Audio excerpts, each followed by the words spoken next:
yadda za ka yi tracking ɗin wayarka da kanka idan ɓarawo ya sace maka waya ko kuma wayarka ta faɗi.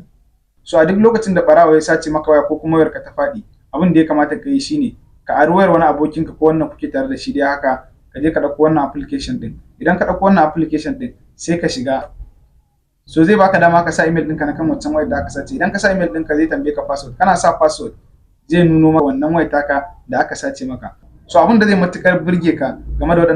da wannan application ɗin, bayan ya gano ma wayarka inda take da location ɗin da take, zai baka dama ka canza password ɗin da yake kan wannan wayar, ko kuma idan ba password akai ka sa password akan wannan wayar. Sannan zai baka damar ka rubuta text ka tura akan screen ɗin wannan wayar taka, wanda yake duk wanda ya ɗauki wannan wayar yana dannawa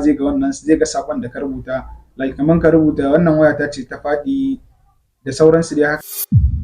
a kira idan ana niyyar badawa. So kaga duk wanda ya ɗauki wannan wayar taka ko wani ne ya ansa, yana danna screen ɗin wayar inda ya buɗe zai ga abin da yake rubuce akan wannan wayar, zai ga sakon da ka bayar. Idan kuma kana tunanin wanda ya ɗauki wannan taka ba zai baka ba, ko an zo an sace ma ne irin ɓarayin nan haka, kuma in suka samu bayanan ka za su iya kawo ma wata matsalar daga baya, so za ka yi amfani da wannan application ɗin ka goge duk bayanan ka da suke cikin waccan wayar.